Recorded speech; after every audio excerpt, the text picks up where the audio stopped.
नमस्कार साथियों, कैसे हैं आप सब लोग? उम्मीद करता हूँ आप सब लोग ठीक होंगे। आज हम जो पढ़ेंगे, वो हम पढ़ेंगे प्लेट टेक्टोनिक्स थ्योरी।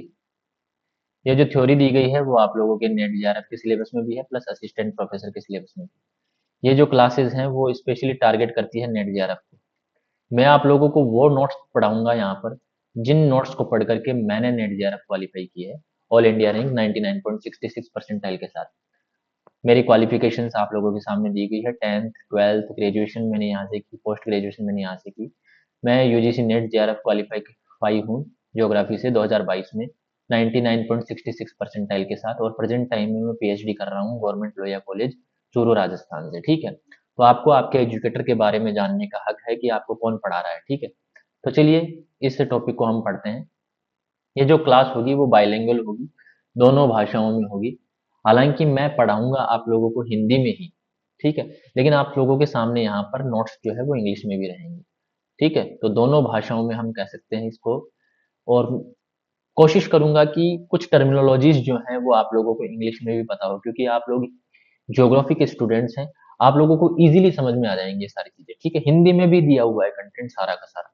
ठीक है, इंग्लिश में भी दिया हुआ है। ठीक है, तो आप नेट जेआरएफ की तैयारी कर रहे हैं तो आप लोगों के लिए क्लास जो है वो बहुत ज्यादा बेनिफिशियल है। डिटेल्ड नोट्स हैं आप लोगों के सामने यहाँ पर, जो मैंने पढ़े हैं, मैंने पढ़ करके नेट जेआरएफ क्वालिफाई की है। ठीक है, चलिए शुरू करते हैं यहाँ पर प्लेट टेक्टोनिक्स के बारे में।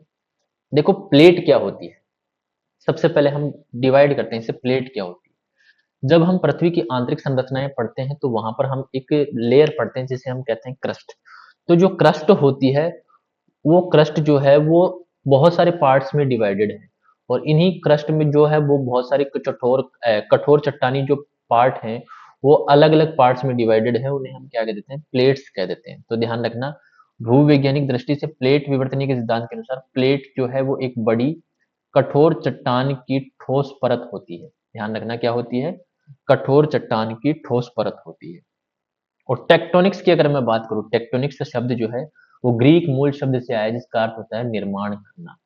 मतलब प्लेट टेक्टोनिक यानी कि पृथ्वी के अंदर होने वाली हलचलों की वजह से पृथ्वी के ऊपर स्थित बड़ी कठोर चट्टानों की ठोस परत जब एक जगह से दूसरी जगह पर जाती है, तो इस तरह की प्रक्रियाओं से कुछ निर्माण की व्यवस्थाएं भी होती है। उसे हम कहते हैं प्लेट टेक्टोनिक्स। ओके, ध्यान रखना। प्लेटों के विकास, उनकी प्रकृति और उनकी गति तथा उनसे उत्पन्न होने वाली प्रतिक्रियाओं की पूरी प्रक्रियाओं को हम क्या कहते हैं? प्लेट विवर्तनी की कहते हैं। इंपॉर्टेंट, प्लेटों का विकास, उनकी प्रकृति कैसी है, उनकी गति कैसी है, और उनसे उत्पन्न होने वाली जो प्रतिक्रियाएं हैं, रिजल्ट उनका जो क्या निकला, उस सभी प्रक्रियाओं को हम क्या कहते हैं? प्लेट टेक्टोनिक्स कहते हैं।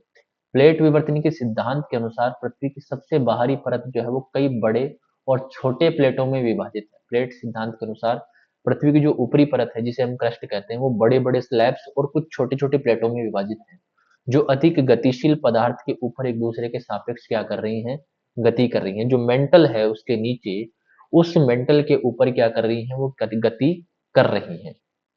ठीक है, इससे उन प्रश्नों के उत्तर प्रदान किए हैं, इसने उस उन प्रश्नों के उत्तर प्रदान किए हैं जिन पर वैज्ञानिक सदियों से विचार कर रहे थे, जैसे कि भूकंप कैसे आते हैं, ज्वालामुखी विस्फोट कैसे होते हैं, ठीक है, आल्प्स तथा हिमालयन जैसी विशाल पर्वत श्रृंखलाएं कैसे बनी और क्यों बनी। उन सभी सवालों के जवाब जो है वो इस एक प्लेट टेक्टोनिक्स जो कॉन्सेप्ट है उससे मिल जाते हैं। अब हम प्लेट टेक्टोनिक्स का ऐतिहासिक परिदृश्य देखते हैं कि भाई प्लेट टेक्टोनिक्स जो है वो विकसित कैसे हुआ। देखो, प्लेट टेक्टोनिक्स जो कॉन्सेप्ट है वो एकदम से विकसित नहीं हुआ।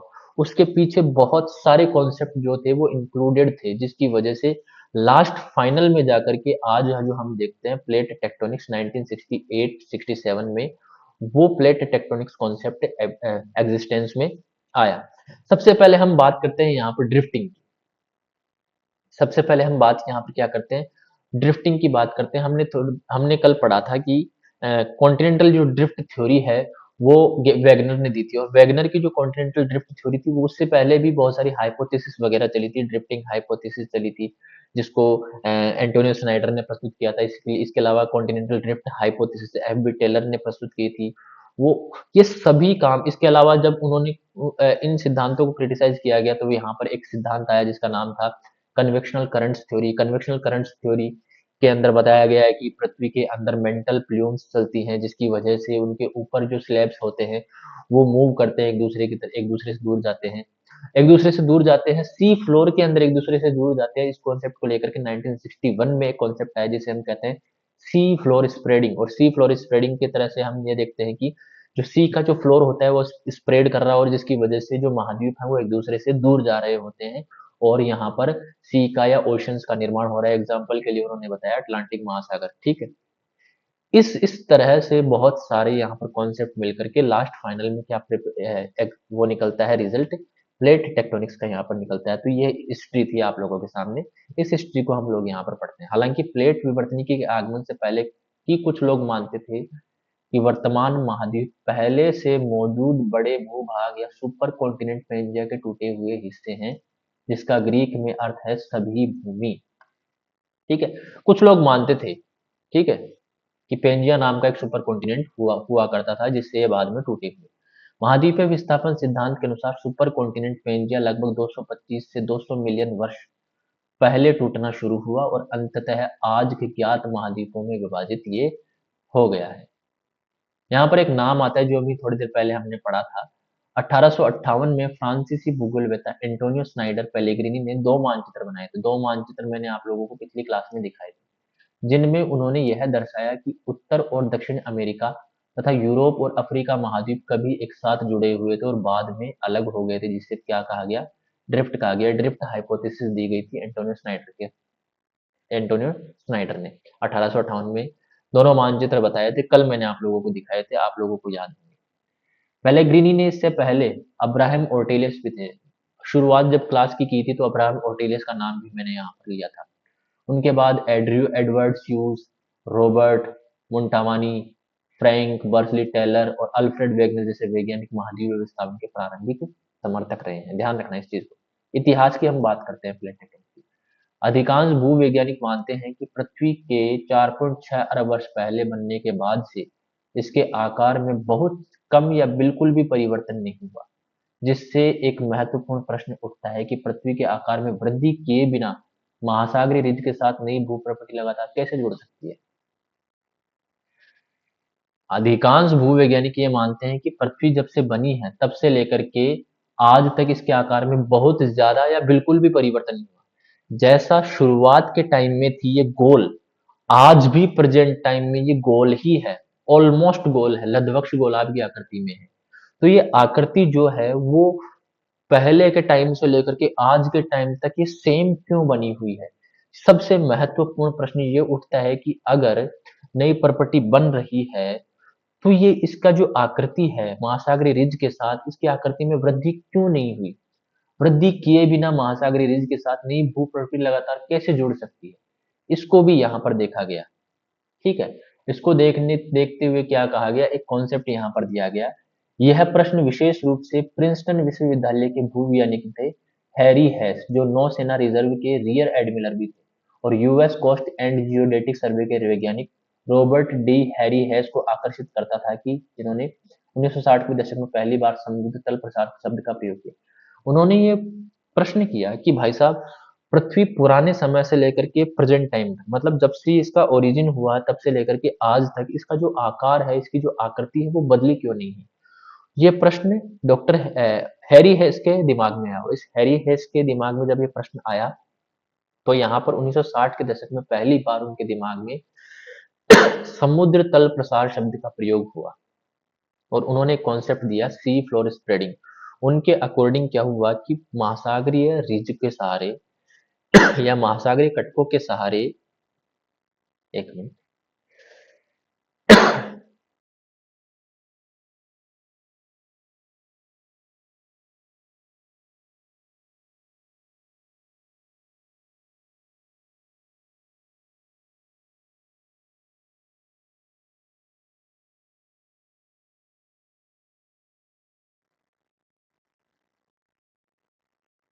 महासागरीय कटकों के सहारे जो नई क्रस्ट बन रही है उसकी वजह से इसका आकार इधर उधर क्यों नहीं हुआ, इसके आकार में परिवर्तन क्यों नहीं हुआ। तो उन्होंने बताया कि जहां पर कहीं पर अगर निर्माण हो रहा है तो कहीं ना कहीं कोई ऐसी जगह ऐसी होगी जहां पर डिस्ट्रक्शन भी हो रहा है, नुकसान भी हो रहा है। मतलब नुकसान को कंपनसेट करते हुए एक नई लेयर का निर्माण हो रहा है, एक नए लैंडफॉर्म का निर्माण हो रहा है। कहीं ना कहीं नुकसान हो रहा है, मतलब नुकसान भी हो रहा है और निर्माण भी हो रहा है, जिसकी वजह से इसका आकार में परिवर्तन नहीं हुआ। मतलब जितना नुकसान हो रहा है उतना निर्माण हो रहा है, जितना निर्माण हो रहा है उतना नुकसान भी हो रहा है। ठीक है। जैसे मान लो यहाँ पर जो है, यहाँ पर अगर निर्माण हो रहा है दूर जाने की वजह से, तो ये जो है वो किसी न किसी दूसरी परत के नीचे जाकर के सबडक्ट भी हो रही है। मतलब यहाँ नुकसान भी हो रहा है और निर्माण भी हो रहा है, जिसकी वजह से इसकी आकृति में परिवर्तन नहीं हुआ। ये भी हम इतिहास पढ़ रहे हैं प्लेट टेक्टोनिक्स का। यदि पृथ्वी की भूपर्पटी महासागरीय रिज के साथ फैल रही थी, जैसा कि तर्क दिया गया, तो इसे कहीं और सिकुड़ना भी चाहिए। उन्होंने सुझाव दिया कि नई महासागरीय भूपर्पटी लगातार रिज से दूर कन्वेयर बेल्ट जैसी गति में फैलती रहती है। जिस तरह से कन्वेयर बेल्ट होता है ना, एक जगह से दूसरी जगह पर, इस तरीके से ये फैलती रहती है। कई मिलियन वर्षों बाद महासागरीय भूप्रपटी अंततः महासागरीय गर्तों में नीचे चली जाती है, जो प्रशांत महासागर बेसिन के किनारे स्थित बहुत गहरे और संकरे खंड होते हैं। ध्यान रखना, इनके अकॉर्डिंग जो है वो अटलांटिक महासागर का इन्होंने एग्जाम्पल दिया था। अटलांटिक महासागर में महासागरीय जो परपटी निर्मित हो रही है वो अंततः क्या हो रही है, महासागरीय गर्तों में नीचे चली जाती है, और प्रशांत महासागर की जो बेसिन है वहां पर गहरे खड्डे और संकरे गड्ढे बन जाते हैं, जिसकी वजह से जो क्रस्ट है वहां पर खत्म होती रहती है और अटलांटिक महासागर में बनती रहती है। इसकी वजह से उन्होंने बताया कि अटलांटिक महासागर जो है वो हैरी हेस के अनुसार अटलांटिक महासागर फैल रहा था, जबकि जो प्रशांत महासागर है इस प्रक्रिया की वजह से सिकुड़ रहा था। जैसे ही पुरानी महासागरीय भूपर्पटी गर्तों में नष्ट होती थी, नई मैग्मा ऊपर उठती और फैलती हुई रिज के साथ विस्फोट होकर नई भूपर्पटी का निर्माण करती है। मतलब प्रशांत महासागर के किनारों पर जैसे ही भूपर्पटी नष्ट होती है महासागर और महाद्वीपों के टकराने की वजह से, वैसे ही दूसरी तरफ अटलांटिक महासागर में क्या हो रहा है, एक अंदर से मैग्मा जो है वो ऊपर उठता है और एक नई रिज, एक नई भूपर्पटी जो है उसका निर्माण कर रहा है। मतलब खत्म भी हो रही है और निर्मित भी हो रही है। वास्तव में महासागरीय बेसिन लगातार क्या होते रहते हैं, पुनर्चक्रित होते रहते थे, जहां नई भूपर्पटी का निर्माण होता था और पुरानी महासागरीय भूपर्पटी का विनाश एक साथ होता रहता था, जिसकी वजह से पृथ्वी की जो आकृति है उसके निर्माण की अवस्था से लेकर के आज तक परिवर्तित नहीं हुई है, या बहुत कम परिवर्तन देखने को मिले हैं। हैस के इस विचार ने स्पष्ट रूप से यह समझाया कि समुद्र के फैलाव के बावजूद पृथ्वी का आकार क्यों नहीं बढ़ता, महासागर तल पर अवसाद का संचय इतना कम क्यों होता है, क्योंकि वो महासागर के तल में चली जाती है, नीचे की तरफ चली जाती है और वो खत्म हो जाती है, और महासागरीय चट्टानों, महाद्वीप चट्टानों की तुलना में बहुत नई क्यों होती है। बहुत सारे सवाल यहाँ पर हुए कि पृथ्वी का आकार क्यों नहीं बढ़ रहा है, महासागरीय तल में जो अवसाद होता है वो इकट्ठा क्यों नहीं हो पा रहा है, वो कहाँ चला जाता है, महासागरीय जो चट्टाने हैं वो महाद्वीपीय चट्टानों की तुलना में नई क्यों है। इन सारे सवालों का जो जवाब है वो हैरी हेस के सी फ्लोर स्प्रेडिंग के कॉन्सेप्ट में मिल गया। ये देखिए यहाँ पर, अगर एक क्रस्ट यहाँ पर बन रही है तो वहीं दूसरी तरफ जो क्रस्ट है वो यहाँ पर नष्ट भी हो रही है, जिसकी वजह से आकार में परिवर्तन नहीं देखने को मिलता है। और महासागरीय क्रस्ट में ये जो जगह है, ये जो जगह है वहां पर नई क्रस्ट बन रही है, ठीक है, और पुरानी क्रस्ट यहाँ पर समाप्त हो रही है। इसलिए जब हम देखते हैं तो महाद्वीप जो है वो पुराने हैं और महासागर जो है वो नए हैं। ठीक है, चलिए आगे।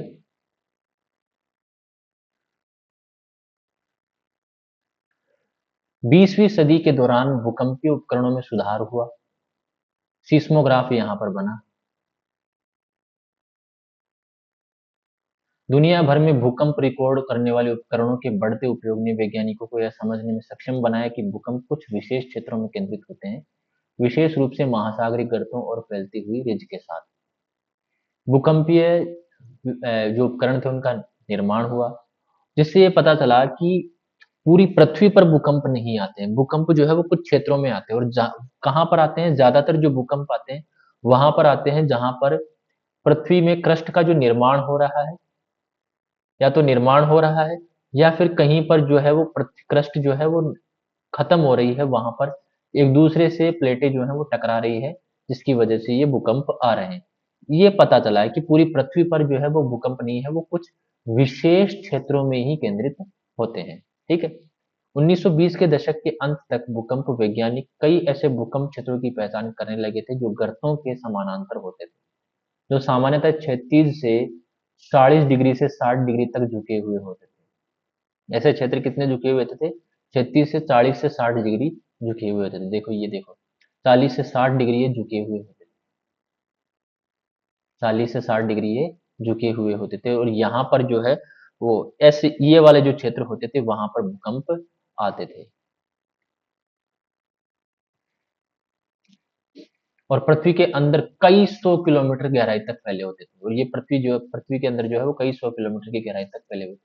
ये जो क्षेत्र था वो बाद में वदाती बेनियोग क्षेत्र, या सरल रूप से बेनियोग क्षेत्र कहा जाने लगा, जहां पर भूकंप आते थे, भूकंपों की उत्पत्ति होती थी। ये जो गर्त वाले क्षेत्र जो होते थे वदाती बेनियोग क्षेत्र कहा गया।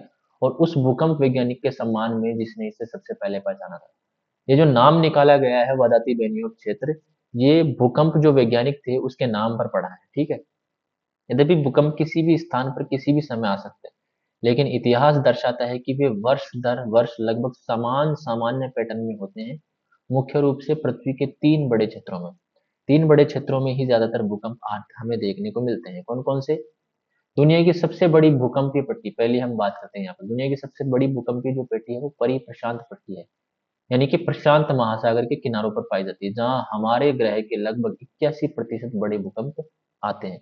इसे हम रिंग ऑफ फायर का उपनाम भी देते हैं, जैसे इस तरीके से जो हमें प्रशांत महासागर देखने को मिलता है। इसके सारे सारे यहाँ पर हमें बहुत सारे भूकंप देखने को मिलते हैं, और पृथ्वी पर आने वाले 81% जो बड़े भूकंप होते हैं वो इसी क्षेत्र में आते हैं। ठीक है। अल्पाइन पट्टी ये दूसरा है। अल्पाइन पट्टी जावा से सुमात्रा तक फैली हुई है, जो हिमालय भूमध्य सागर से होकर अटलांटिक तक तक जाती है। ठीक है। इंडिया से लेकर के ऐसे जावा सुमात्रा से लेकर के इंडिया से होती हुई, हिमालय पर्वत से होती हुई, ये आल्पस होती हुई अटलांटिक महासागर तक ये जाती है दूसरी पट्टी। ठीक है।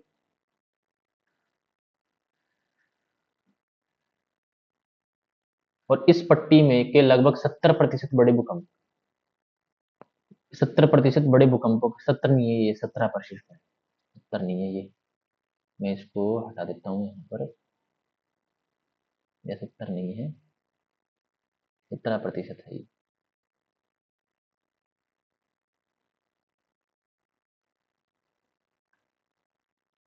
17%। ठीक है। 17% बड़े भूकंपों के लिए ये जिम्मेदार है, जिनमें कुछ बड़े सबसे विनाशकारी भूकंप शामिल होते हैं, जैसे 2005 में मुजफ्फराबाद पाक यूके, मुजफ्फराबाद यूके नहीं है ये पाकिस्तान है।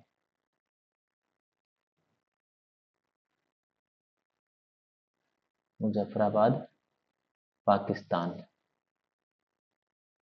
पाक लिख दें।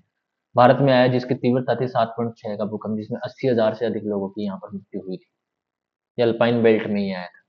2004 में एक भूकंप आया था 9.1 तीव्रता का भूकंप, जिसने एक सुनामी उत्पन्न हुई थी, जिसमें 2,30,000 से लेकर के 2,50,000 लोगों की मृत्यु हुई। तीसरी अगर हम बात करें भूमध्य पेटी की, तो प्रमुख अटलांटिक महासागर के साथ फैली हुई है, जहाँ मध्य महासागर जो रिज है, जो बीच अटलांटिक महासागर में है, वहां पर दो प्लेटें जो है वो एक दूसरे से दूर जा रही है, जिसकी वजह से वहां पर भूकंप आ रहे हैं। हालांकि ये जो भूकंप है वो इतने इंटेंस नहीं होते, बहुत माइनर भूकंप होते हैं। ठीक है। तो 1% भूकंप यहाँ पर हम कह सकते हैं, 2% भूकंप, 1%, 2%, 3% हम यहाँ कह सकते हैं। ठीक है।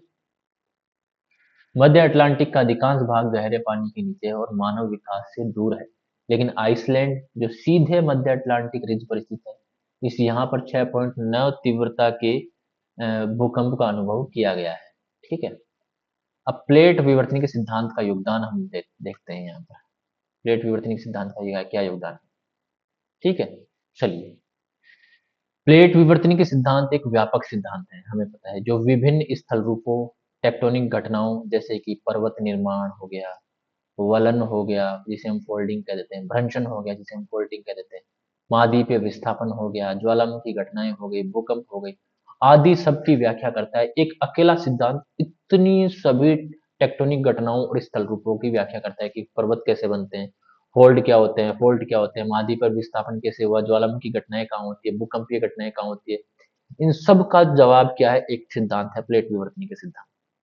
यह सिद्धांत विभिन्न विषयों के अनेक वैज्ञानिकों के योगदान का परिणाम है, किसी एक वैज्ञानिक या एक का परिणाम नहीं है, बहुत सारे यहाँ पर कंट्रीब्यूशन देखने को मिलते हैं। यह सिद्धांत 1960 के दशक में प्रकाश में आया। इंपॉर्टेंट लाइन, यह प्लेटों के टकराव से पर्वतों के निर्माण की व्याख्या भी करता है।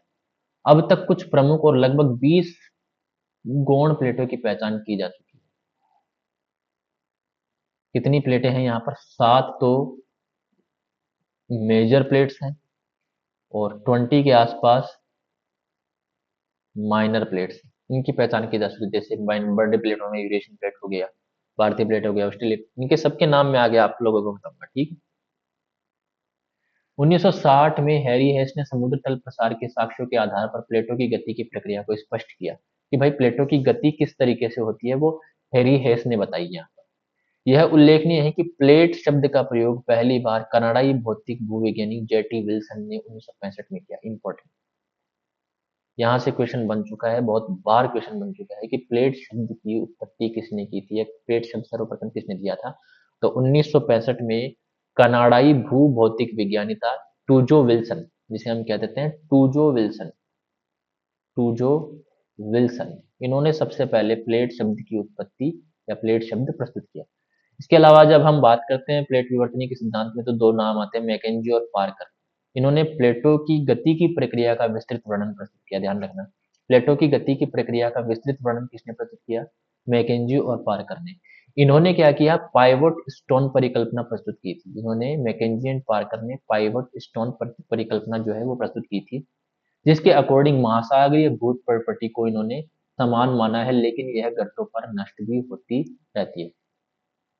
ये मोबाइल है, मतलब इधर उधर चलती रहती है महासागरीय भू प्रॉपर्टी, लेकिन ये गर्तों पर क्या होती है? नष्ट भी होती रहती है, पाइवोट स्टोन परिकल्पना के अनुसार। अब ये जो पाइवोट स्टोन परिकल्पना है, इस पाइवोट स्टोन परिकल्पना की जो पुष्टि की थी वो 1967 में किसने की थी? आइजैक और साइक्स ने की थी। किसने की थी? आइजैक और साइक ने इस पाइवोट स्टोन परिकल्पना की पुष्टि कर दी थी। फिर यहाँ पर नाम आता है 1968 में डब्ल्यू जे मॉर्गन और ली पिचॉन। इंपॉर्टेंट, मॉर्गन एंड ली पिचोन ने प्लेट विवर्तनी के सिद्धांत के बहुत सारे पहलुओं को विस्तार से समझा है। इसलिए जब हम बात करते हैं प्लेट शब्द की, तो वो टूजो विल्सन ने दिया था 1965 में। और जब हम बात करते हैं कि प्लेट विवर्तनी के सिद्धांत किसने दिया था, तो 1968 में प्लेट विवर्तनी के सिद्धांत दिया था डब्ल्यू जे मॉर्गन ने। किसने दिया था? डब्ल्यू जे मॉर्गन ने। ध्यान रखना इस चीज को। अब यहाँ पर कुछ मुख्य प्लेटें दी गई हैं आप लोगों के सामने, बड़ी बड़ी प्लेटें। चित्र है क्या यहाँ पर? तो नहीं, मानचित्र नहीं है।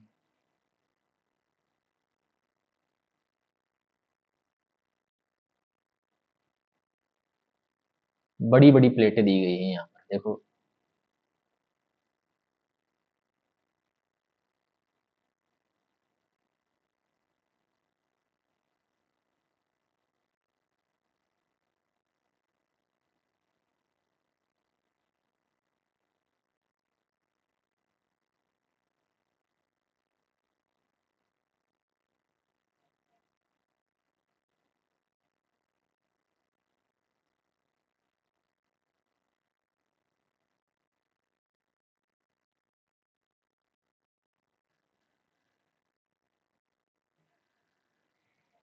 ये बड़ी बड़ी प्लेटें दी गई हैं आप लोगों के सामने।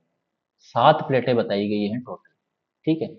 जिसमें एक तो बताई गई है उत्तरी अमेरिकन प्लेट, जिसके साथ में लगा हुआ है अटलांटिक महासागर का पश्चिमी हिस्सा। नॉर्थ अमेरिकन प्लेट, देखो नॉर्थ अमेरिकन प्लेट है, जिसके साथ लगा हुआ है जो वेस्टर्न अटलांटिक जो फ्लोर है, वो लगा हुआ है, ठीक है। ये वेस्टर्न है, वेस्टर्न, ईस्टर्न नहीं है, ये पूर्वी नहीं है, पश्चिमी तक। पश्चिम, ठीक है। पश्चिम अटलांटिक ये वाला जो पार्ट लगा हुआ है इसके साथ, ये उत्तरी अमेरिकन प्लेट हो गई पहली, ठीक है। यहाँ पर ये कैरेबियन आइलैंड्स से अलग होती है, ठीक है। दूसरी प्लेट यहाँ पर दक्षिणी अमेरिकन प्लेट है, और इसके साथ लगा हुआ है आधा अटलांटिक महासागर का पश्चिमी हिस्सा, ये पश्चिमी हिस्सा है अटलांटिक महासागर का। ये 1 नंबर प्लेट, ये 2 नंबर प्लेट। इसके अलावा एक प्लेट है अंटार्कटिका प्लेट, यहाँ पर बनी हुई है एक अंटार्कटिका प्लेट, जो कि यहाँ पर महासागर से घिरी हुई है, दक्षिणी महासागर से घिरी हुई है, ठीक है। ये तीसरे नंबर की प्लेट होगी।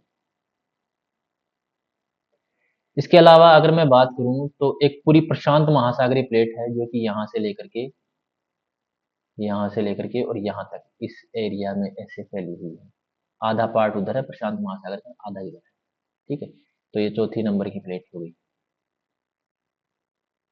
इसके अलावा 5वें नंबर की इंडो ऑस्ट्रेलियाई न्यूजीलैंड प्लेट होती है।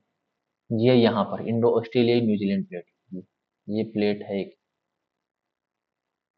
ये प्लेट है एक 5वें नंबर की, मेजर प्लेट्स की कैटेगरी में आती है। एक है छठवीं प्लेट है अफ्रीकन प्लेट, जिसमें पूर्वी अटलांटिक तट शामिल है। अफ्रीकन प्लेट, ये अफ्रीकन प्लेट, ये अफ्रीकन प्लेट, सॉरी।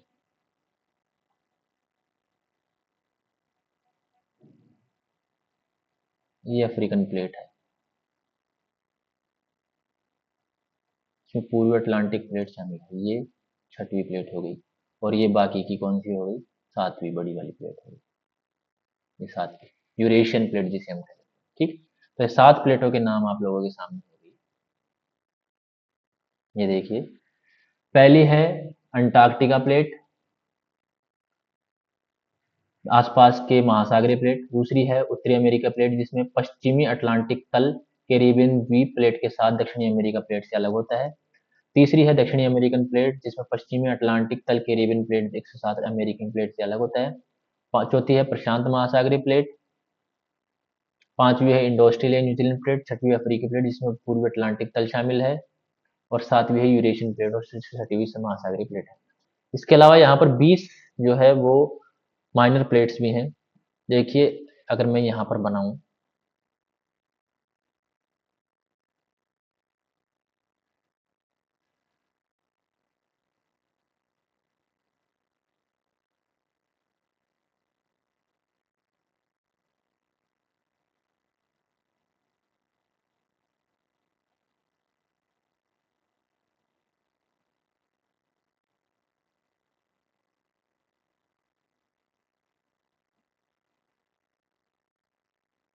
ये अंटार्कटिका। अरेबियन प्लेट जो है वो ये वाली प्लेट है। ये वाली जो प्लेट है वो अरेबियन प्लेट कहलाती है, पहली। तो सऊदी अरेबियन लैंडमास में आती है। दूसरी है नजका प्लेट, ये है ईस्टर्न पैसिफिक ओशन में। कहाँ पर है, ईस्टर्न पैसिफिक ओशन, यहाँ पर मिलती है आपको नजका प्लेट। नजका प्लेट यहाँ पर आपको देखने को मिलती है। तीसरी है कोकोस प्लेट, ये बिटवीन कहाँ पर मिलती है, सेंट्रल अमेरिका और पैसिफिक प्लेट के बीच में देखने को मिलती है। ये आपको मिलती है यहाँ पर, नजका प्लेट, ठीक है। चौथी है कैरेबियन प्लेट, कहाँ पर है, between north and south American plates, between north and south American plates, यहाँ पर north and south American plates, ठीक है। पांचवी है फिलीपाइन सी प्लेट, कहाँ पर है, between Asia and Pacific plate, Asia and Pacific plate, ये पैसिफिक है और ये एशिया, यहाँ पर आपको देखने को मिलेगी 5वें नंबर की। छठवीं कहाँ है, जुआन डी फूका plate, subducting under the north American plate, north American plate के ये नीचे की तरफ जा रही है, जुआन डी फूका, यहाँ पर आपको देखने को मिलेगी, ठीक है। इसके अलावा स्कोशिया प्लेट, यहाँ पर मैं थोड़ी सी बनाने की कोशिश करता हूँ।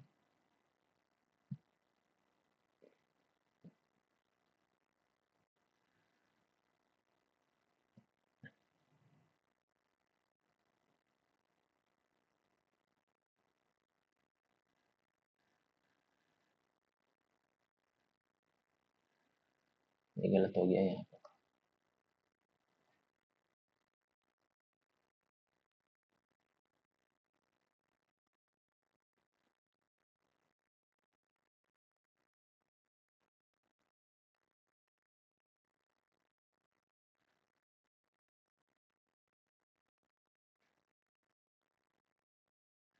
ठीक है। स्कोशिया प्लेट आपको मिलेगी साउथ अमेरिका और अंटार्कटिका के बीच, यहाँ पर अंटार्कटिका है, और ये साउथ अमेरिका और अंटार्कटिका के बीच आपको यहाँ पर देखने को मिलेगी स्कोशिया प्लेट।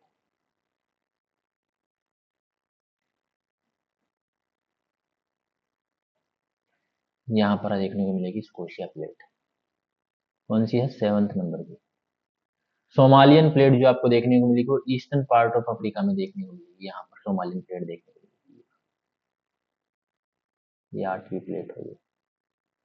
कैरोलाइन प्लेट जो आपको देखने को न्यू गुइना के पास देखने को, यहाँ पर मिलेगा आपको न्यू गुइनिया, यहाँ पर आपको देखने को मिलेगी 9 नंबर की। अनाटोलियन प्लेटू आपको देखने को मिलेगी तुर्की में, यहाँ पर अनातोलिया का जो प्लेटू है यहाँ पर देखने को मिलेगी तुर्की में। ठीक है, 10वें नंबर की। सॉरी सॉरी सॉरी, ये 10वें नंबर की है यहाँ। बर्मा प्लेट आपको देखने को मिलेगी अंडमान सी में, यहाँ पर ये बर्मा प्लेट है, ये 11 नंबर की है।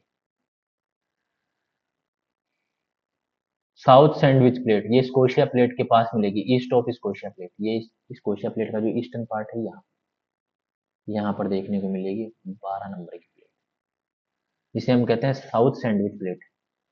ओखोटस्क जो प्लेट है वो आपको देखने को मिलेगी पैसिफिक ओशन के नॉर्थ ईस्ट एशिया में, ओखोटस्क प्लेट यहाँ पर नॉर्थ ईस्ट एशिया के यहाँ पर देखने को मिलेगी 13 नंबर की। 14 नंबर की जो प्लेट आपको देखने को मिलेगी एजियन प्लेट, मेडिटेरेनियन सी के अंदर है, एजियन सागर के पास यहाँ पर, सॉरी यहाँ नहीं, और शिट,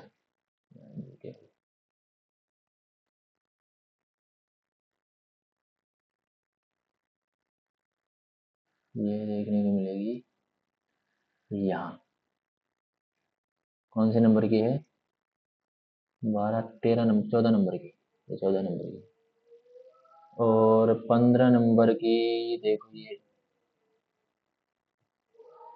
15 नंबर की ये देखने को मिलेगी आपको,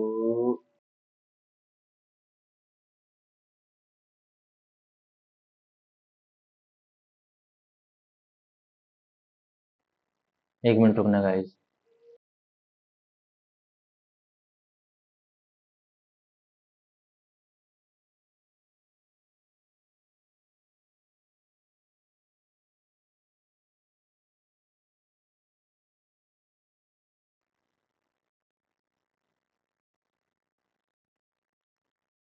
यहाँ ये देखिए,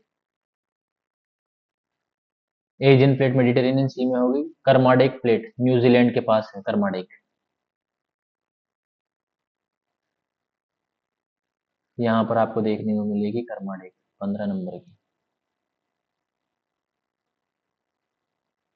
बांदा सी प्लेट इंडोनेशिया में है, बांदा सी यहाँ पर 16 नंबर है।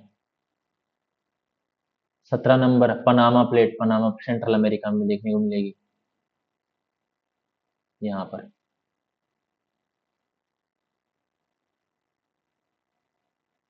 पनामा प्लेट हो गई।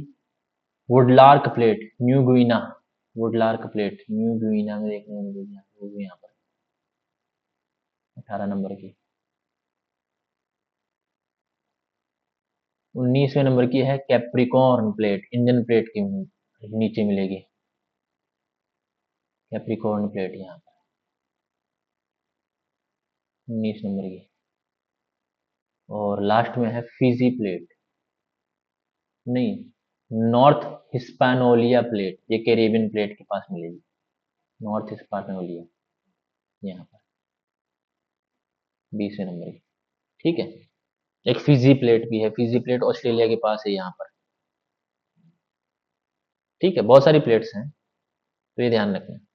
अब यहाँ पर 3 तरह की प्लेट बाउंड्रीज हमें देखने को मिलती है, प्लीज 3 तरह की प्लेट सीमाओं की हम पहचान कर देते हैं यहाँ पर। पहली तो है रचनात्मक प्लेट, जिसे हम डाइवर्जेंट प्लेट सीमाएं भी कह सकते हैं। रचनात्मक प्लेट, या इन्हें हम कह सकते हैं अपसारी प्लेटें, डाइवर्जेंट या अपसारी प्लेट सीमांत, अपसारी प्लेट,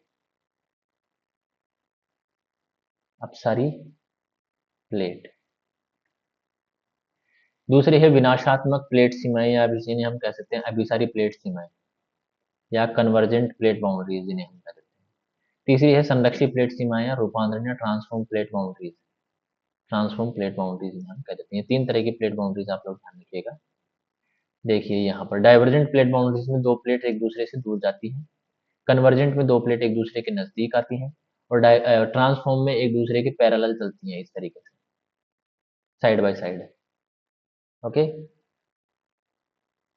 यहाँ पर ये भी दे रखा है कि जो डाइवर्जेंट प्लेट बाउंड्रीज है वो आपको कहाँ देखने को मिलेगी, वो ओशन बीच में देखने को मिलेगी जहाँ पर रीजेस बनी हुई है। कन्वर्जेंट प्लेट बाउंड्रीज कहाँ पर देखने को मिलेगी, जहाँ पर ओशन महाद्वीपीय क्रस्ट और महासागरीय क्रस्ट आपस में मिल रही है, यहाँ पर देखने को मिलेगी। और ये ट्रांसफॉर्म प्लेट जो है वो इस तरीके से साइड बाय साइड आपको देखने को मिलेगी। सबसे पहले हम बात करते हैं रचनात्मक प्लेट सीमाओं की या अपसारी प्लेट सीमाओं की। उन फैलाव केंद्रों पर पाई जाती है जहां प्लेटें एक दूसरे से दूर जा रही होती है और मेंटल से ऊपर उठते मैग्मा द्वारा नई भूप्रपट्टी का निर्माण होता है। ध्यान रखना, दो प्लेटें होती हैं जो एक दूसरे से दूर जा रही होती हैं। दो प्लेटें होती हैं जो एक दूसरे से दूर जा रही होती है, और जब ये दूर जा रही होती है तो इनके मध्य से लावा जो है वो बाहर की तरफ निकलता है और एक नई भूप्रपट्टी का निर्माण करता है। ठीक है। अपसारी सीमाओं का सबसे प्रसिद्ध जो उदाहरण है वो मिड अटलांटिक रिज है, जिसे अपसारी प्लेट सीमा भी कहा जाता है, जहां मध्य महासागरीय रिज के साथ मुख्य अपसरण क्षेत्र होता है। इसकी विशेषता यह है कि नीचे से बेसाल्टिक लावा के रूप में पिघले पदार्थ की निरंतर आपूर्ति के कारण सामग्री का लगातार संचय होता रहता है। जब दो प्लेटें दूर जाती है तो बीच में से महासागर पिघला हुआ लावा जो है वो बाहर की तरफ आता है और एक नई वहां पर क्रस्ट का निर्माण करते हैं, इसलिए इसे कंस्ट्रक्टिव प्लेट बाउंड्रीज भी हम कह देते हैं। ये बेसाल्टिक लावा ठंडे होकर क्या बन जाते हैं, ठोस बन जाते हैं और प्लेट से जुड़ जाते हैं। इस प्रकार अपसारी प्लेट सीमाओं पर लगातार नई महासागरीय भूप्रकृति का निर्माण होता है। दूसरी हम बात करते हैं विनाशात्मक प्लेट सीमाएं या अभिसारी प्लेट सीमाएं, जहां प्लेट एक दूसरे की तरफ बढ़ती है और जहां विनाश की प्रक्रिया होती है। इसमें प्लेट एक दूसरे की तरफ आती है और जब ये टकराती है तो यहाँ पर विनाश होता है। ठीक है, निर्माण नहीं होता है। कभी कभी एक प्लेट जो है वो दूसरी प्लेट के नीचे धस जाती है। जैसे मान लो ये प्लेट्स हैं, ये एक प्लेट जो है वो दूसरी प्लेट के नीचे इस तरीके से धस जाती है। महासागरीय प्लेट जो है वो महाद्वीपीय प्लेट के नीचे धस जाती है। क्यों? क्योंकि महासागरीय प्लेट महाद्वीपीय प्लेट की तुलना में हैवी होती है और हैवी प्लेट जो है वो नीचे की तरफ धस जाती है। आप ऐसे ध्यान रखना, जब एक भारी इंसान में और एक पतले इंसान में जब लड़ाई होती है तो भारी इंसान क्या करता है, पतले इंसान को ऊपर उठा लेता है, मतलब हल्के इंसान को ऊपर उठा लेता है, इस तरह याद रखना। और जहां पर ये प्लेट धस जाती है उस जोन को हम कहते हैं सबडक्शन। सबडक्शन जोन कहते हैं, उस जोन को हम क्या कहते हैं, सबडक्शन जोन कहते हैं। या अभिसारी प्लेट सीमाएं वे होती है जहां दो प्लेट आपस में टकराती हैं और एक प्लेट का अग्रभाग जो अपेक्षाकृत हल्के पदार्थ से बना होता है, इंपॉर्टेंट लाइन है, तथा दूसरी प्लेट के ऊपर आ जाता है। हल्के पदार्थ वाला जो होता है, ये जो मान लो ये महाद्वीप है और ये महासागर है, तो महासागर वाला हैवी होता है तो वो नीचे चला जाएगा, और महाद्वीप वाला है हल्का होता है तो वो ऊपर की तरफ आ जाएगा। जबकि अधिक घनत्व वाली प्लेट मेंटल के ऊपरी भाग में धंस जाती है। ध्यान रखना, हल्की प्लेट ऊपर की तरफ आ जाती है और अधिक घनत्व वाली कहाँ धंस जाती है, मेंटल के ऊपरी भाग में धंस जाती है। इंपॉर्टेंट लाइन है, जिससे भूपर्पटी का एक हिस्सा मेंटल में समा जाता है। इस प्रक्रिया के परिणाम स्वरूप भूपर्पटी के पदार्थ का लगातार ह्रास होता रहता है। इस प्रक्रिया के परिणाम स्वरूप क्या होता है, भूपर्पटी।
इस प्रक्रिया के परिणाम स्वरूप भूपर्पटी के पदार्थ का लगातार क्या होता है, ह्रास होता है। ध्यान रखना, कन्वर्जेंट बाउंड्रीज में भू प्रॉपर्टी का विनाश होता है।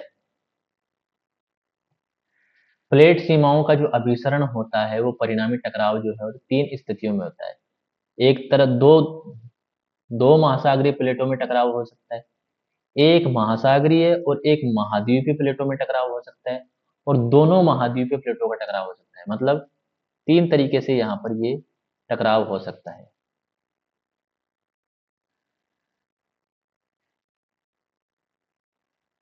इस तरीके से महाद्वीप महाद्वीप का, महासागर महासागर का, महासागर महाद्वीप का, इस तरीके से टकराव हो सकता है। ठीक है,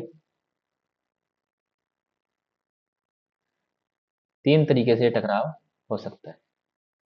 चलिए आगे हम देखते हैं महासागर महासागर। देखिए आगे, सबसे पहली स्थिति में हम देखते हैं दो महासागरीय प्लेटों के अभिसरण पर अपेक्षाकृत अधिक घनत्व वाली जो प्लेट है वो उसका सबडक्शन होता है, जिसके परिणाम स्वरूप वलित पर्वतों का निर्माण। देखो महासागरीय जो प्लेटें होती हैं वो हैवी होती है। अब ऐसा तो है नहीं कि ये महासागरीय प्लेट और ये महासागरीय प्लेट दोनों समान हो गई। कोई ना कोई सी महासागरीय प्लेटें एक दूसरे की तुलना में हैवी और हल्की होंगी। तो जो हल्की महासागरीय प्लेट होंगी वो तो ऊपर की तरफ आ जाएगी, और जो गहरी महासागरीय प्लेट होगी वो नीचे की तरफ धंस जाएगी। ठीक है, जिसकी वजह से क्या होगा, इन दोनों महासागरीय प्लेटों के किनारों पर वलित पर्वतों का निर्माण हो जाएगा, और यहाँ पर आइलैंड आर्क्स, लंबी घुमावदार महासागरीय द्वीपों की श्रृंखलाएं बन जाती है। मतलब जो महासागर, ये महासागर महासागर जब टकराते हैं तो पर्वत जो बनते हैं वो जब पानी के बाहर आ जाते हैं तो ऐसा लगता है कि वहां पर आइलैंड बन गए, और आइलैंडों की एक श्रृंखला बन जाती है जो पर्वत निर्माण यानी कि ओरोजेनिक प्रक्रियाओं में तीव्र ज्वालामुखी और भूकंपीय गतिविधियों से संबंधित होती है। और जहां पर ये पर्वत निर्माण होते हैं वहां पर हम देखते हैं कि वहां पर भूकंप और ज्वालामुखी क्रियाएं ज्यादा होती है। ठीक है, इस प्रकार की भू-आकृतिक संरचना के प्रमुख उदाहरण है एल्यूशियन आर्क हो गया, अलास्का आर्क हो गया, प्यूर्टो रिकन आर्क हो गया। वहां पर पर्वत भी हैं, प्लस उन पर्वतों पर हमें ज्वालामुखी प्रक्रियाएं भी देखने को मिलती है। आइलैंड आर्क्स के वलित पर्वत और पर्वत श्रेणी की उन क्षेत्रों में बनती है जहां महासागरीय तल का एक भाग महाद्वीप से दूर महासागरीय बेसिन में सबडक्ट हो जाता है, अर्थात जहां अभिसारी प्लेट सीमा के दोनों ओर महासागरीय भू प्रपटी होती है। ध्यान रखना, आइलैंड आर्क्स के वलित पर्वत और पर्वत श्रेणियां उन क्षेत्रों में बनती है जहां पर महासागरीय तल का एक भाग महाद्वीप से दूर महासागरीय बेसिन में सबडक्ट हो जाता है। महासागरीय तल का एक भाग महाद्वीप से दूर महासागरीय बेसिन में सबडक्ट हो जाता है, अर्थात जहां पर अभिसारी प्लेट सीमा दोनों ओर से महासागरीय प्रपटी की होती है, वहां से थोड़ी दूर पर हमें वलित पर्वत और पर्वत श्रेणियां देखने को मिलती है जहां पर ज्वालामुखी क्रियाएं भी होती है। दो महासागरीय प्लेटों के टकराव से बने वलित पर्वतों का सर्वोत्तम उदाहरण है जापान का द्वीप चाप पर्वत तंत्र, जिसकी ऊंचाई लगभग 3000 मीटर से 4000 मीटर होती है समुद्र तल से ऊंचाई तक। ठीक है, प्लेट विवर्तनी के सिद्धांत के अनुसार सबडक्टेड प्लेट का भाग जब 100 किलोमीटर या उससे अधिक गहराई तक पहुंचता है तो ऊपरी मेंटल के उच्च तापमान के कारण पिघलने तक इस प्रकार बना मैग्मा ऊपर उठकर महासागरीय गैस से लगभग 200 किलोमीटर दूर ज्वालामुखी विस्फोट के रूप में प्रकट होता है। देखो यहाँ पर समझो इस चीज को।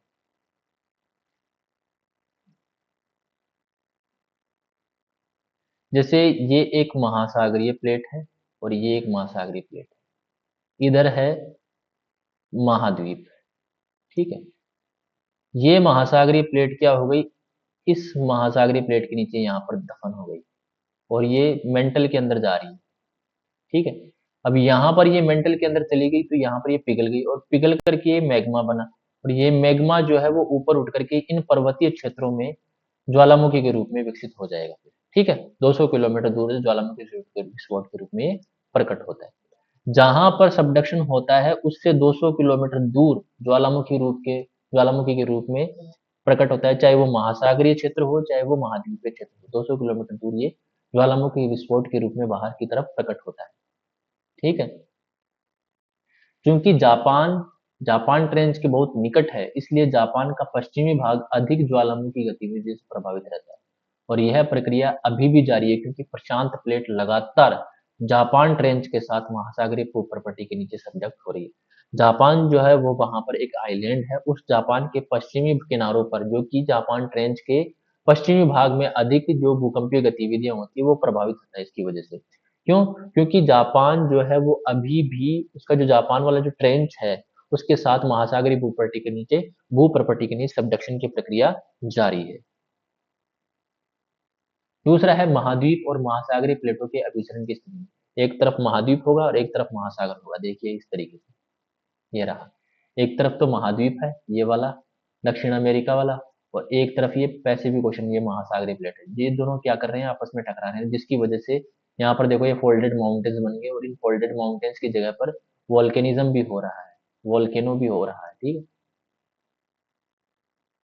ये देखिए,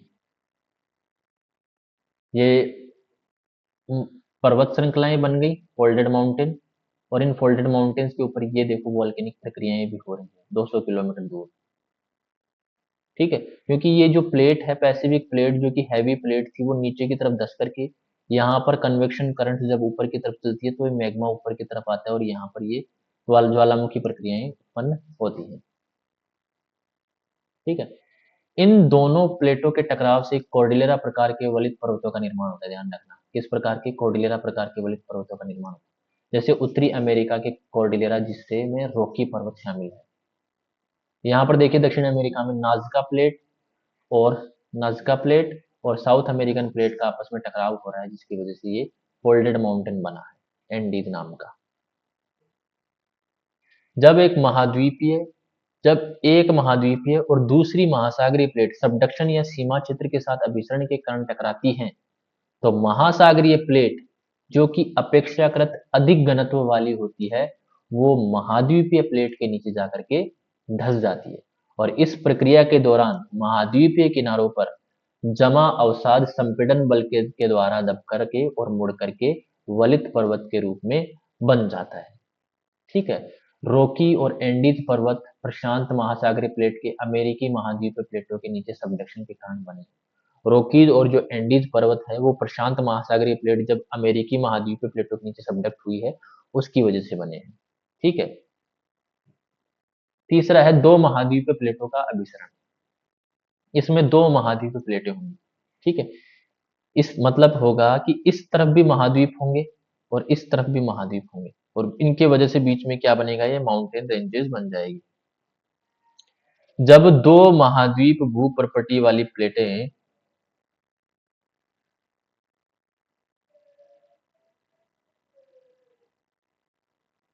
जब दो महाद्वीपीय भूप्रपटी से बनी प्लेटें आपस में टकराती हैं, तो अपेक्षाकृत अधिक घनत्व वाली प्लेट दूसरी अपेक्षाकृत अलगी घनत्व वाली प्लेट के नीचे धंस जाती है। यहाँ पर क्या होता है कि जो दो महाद्वीपीय प्लेटें होती है, जब ये दो महाद्वीपीय प्लेटें टकराती है तो इनमें एक प्लेट जो होगी वो हल्की होगी और एक प्लेट जो होगी वो हैवी होगी।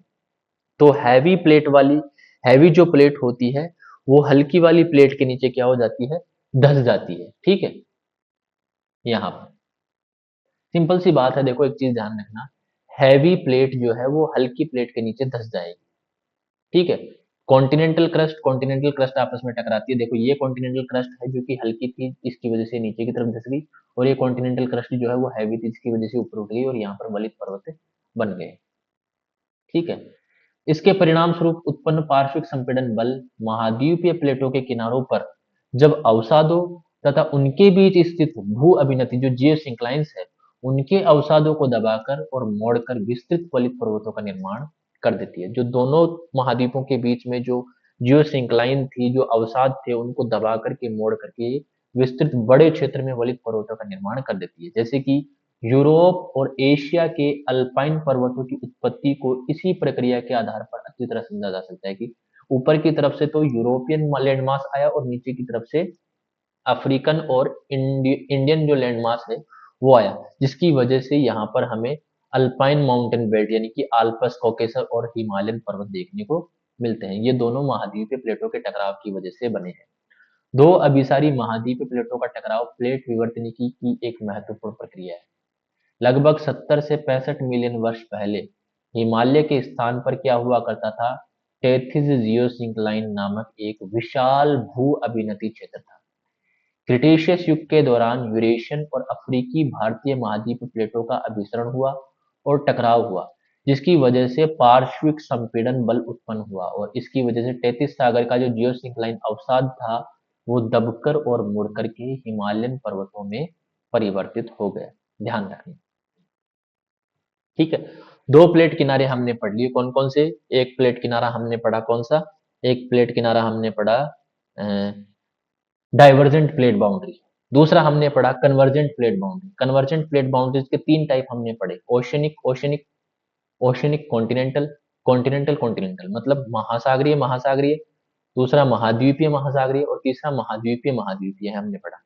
अब तीसरा जो प्रकार है वो है संरक्षित प्लेट किनारा, जिसे हम कहते हैं ट्रांसफॉर्म प्लेट बाउंड्रीज जिन्हें हम कहते हैं। इसमें ना ही तो किसी तरह का डिस्ट्रक्शन होता है, मतलब ना ही तो किसी तरह का कोई विनाश होता है और ना ही किसी तरह की कोई निर्माण होता है यहाँ पर। ठीक है, इसे हम शेयर प्लेट सीमाएं या समानांतर ट्रांसफॉर्म भ्रंश सीमाएं भी कहते हैं। ठीक है, जहां पर दो प्लेटें ट्रांसफॉर्म भ्रंशों के साथ एक दूसरे के पास पास से गुजरती हुई फिसलती है।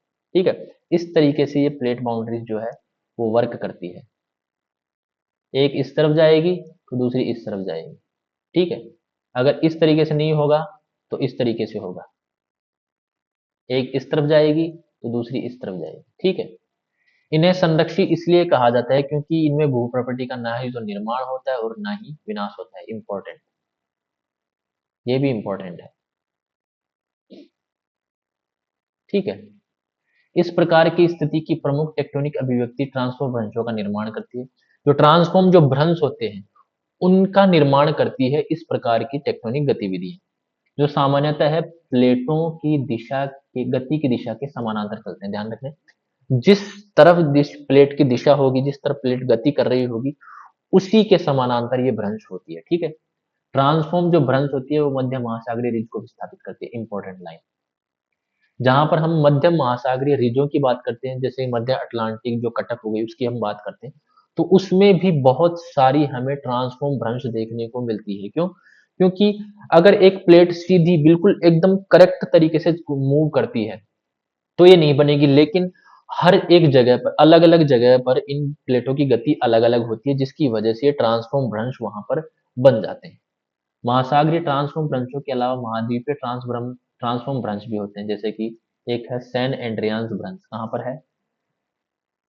कैलिफोर्निया अमेरिका में है। इसके अलावा है अल्पाइन भ्रंश जो कि अफ्रीका में देखने को मिलती है। ठीक है, यह उल्लेखनीय है कि सैन एंड्रियान्स भ्रंश को हम रिज से रिज यानी कि इसको हम कहते हैं ridge to ridge transform fault कह देते हैं। क्या कह देते हैं? Ridge to ridge transform fault. ध्यान रखना, सैन एंड्रियान्स भ्रंश को इस नाम से भी जाना जाता है। संरक्षी प्लेट सीमाओं की अन्य विशेषताओं में ज्वालामुखी गतिविधि का अभाव, घटनाएं, रिज और घाटियों का निर्माण तथा फ्रैक्चर जोन आदि शामिल है। ध्यान रखना, जो संरक्षण की प्लेट सीमाएं होती है वहां पर ज्वालामुखी गतिविधियां नहीं होती है।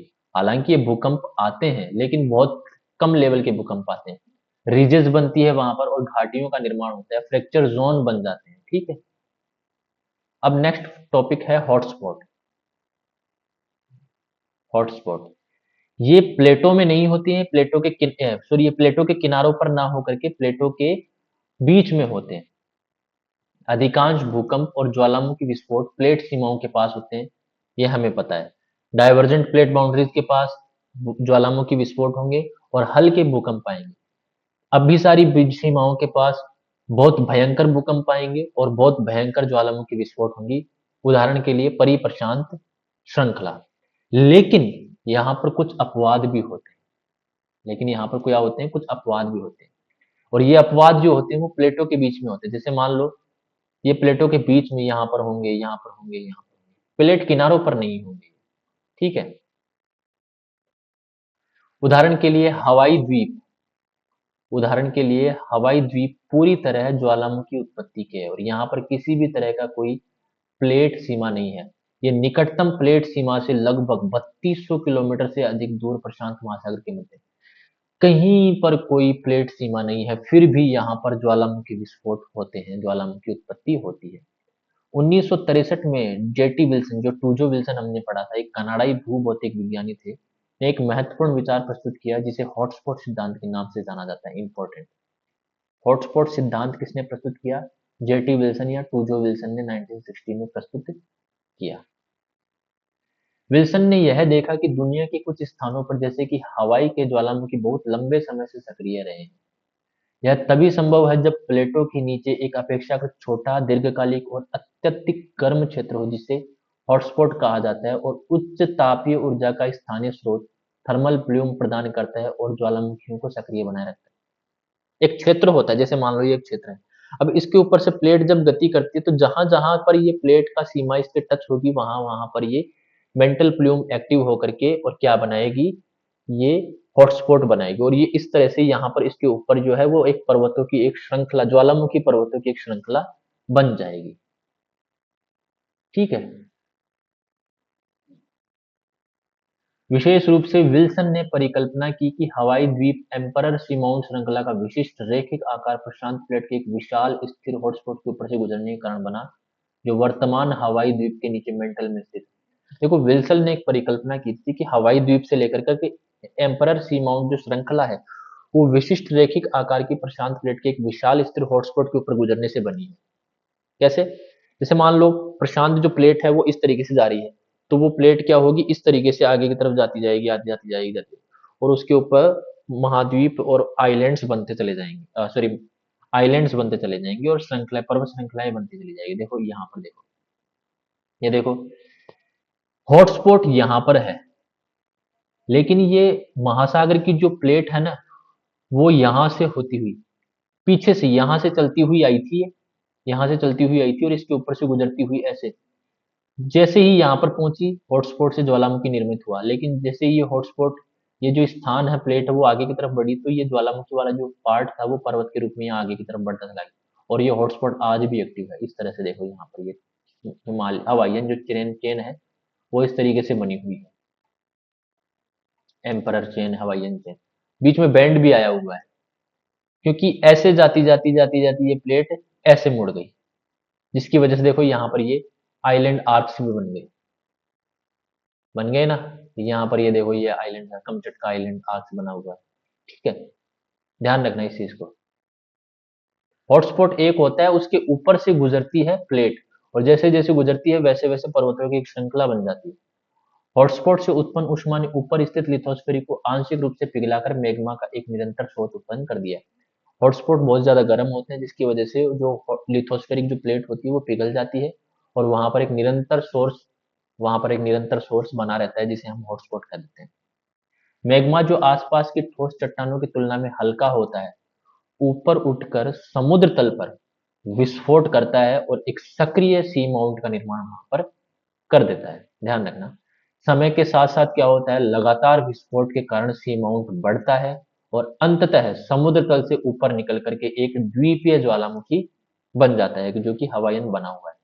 महासागर में क्या होता है, प्लेटों की निरंतर जो गति होती है वो अंततः द्वीप को हॉटस्पॉट से दूर ले जाती है। हॉटस्पॉट यहाँ पर है, हॉटस्पॉट से दूर चला जाएगा ऐसे, यहाँ पर ये जो है वो हॉटस्पॉट से दूर चला जाता है, जिससे क्या होता है ज्वालामुखी को मैग्मा की आपूर्ति बंद हो जाती है और वहां पर वो एक निष्क्रिय ज्वालामुखी बन जाता है। और जब एक द्वीपीय ज्वालामुखी निष्क्रिय हो जाता है तो हॉटस्पॉट के ऊपर दूसरा ज्वालामुखी विकसित हो जाता है। एक ज्वालामुखी निष्क्रिय हुआ जो कि पहले यहाँ पर था वो आगे बढ़ गया, यहाँ पर आ गया, तो यहाँ पर जो हॉटस्पॉट है वहां पर एक नया जो ज्वालामुखी है वो सक्रिय हो जाता है या विकसित हो जाता है और ये जो चक्र होता है वो बार बार दोहराया जाता है, जिसकी वजह से एक बहुत बड़ी श्रृंखला जो है वो महासागर में विकसित हो जाती है। देखो ये यहाँ से निकल करके ये जैसे ही यहाँ पर आया तो सोर्स बंद हो गया तो ये एक निष्क्रिय बन गया, ये सारे निष्क्रिय ज्वालामुखी है। लेकिन जब ये जो है ना ये सक्रिय ज्वालामुखी जहाँ से निर्मित हो रहा है। ज्वालामुखियों के विकास, गति और निष्क्रियता की यह प्रक्रिया जो लाखों वर्षों तक चलती है, प्रशांत महासागर के तल में फैली हुई ज्वालामुखियों की लंबी श्रृंखला छोड़ जाती है। ठीक है, तो ये था आपका हमारा प्लेट टेक्टोनिक्स का जो सिद्धांत था वो। अगर आपको ये क्लास पसंद आई हो तो हमारे चैनल को सब्सक्राइब करें और बेल आइकन को प्रेस कर लीजिए। आप लोगों को इसी तरीके से नेट जेआरएफ की जो क्लासेस हैं वो देखने को मिलेगी। आप इन क्लासेस को असिस्टेंट प्रोफेसर के तौर पर भी देख सकते हैं, असिस्टेंट प्रोफेसर के लिए भी देख सकते हैं। मैं आप लोगों को यहाँ पर वो नोट्स दे रहा हूँ जो मैंने पढ़ करके जेआरएफ प्राप्त की है। ठीक है, और आज मैं पीएचडी कर रहा हूँ और स्कॉलरशिप उठा रहा हूँ। ठीक है, तो मिलते हैं नेक्स्ट वीडियो में, तब तक के लिए धन्यवाद, मिलते हैं। जय हिंद।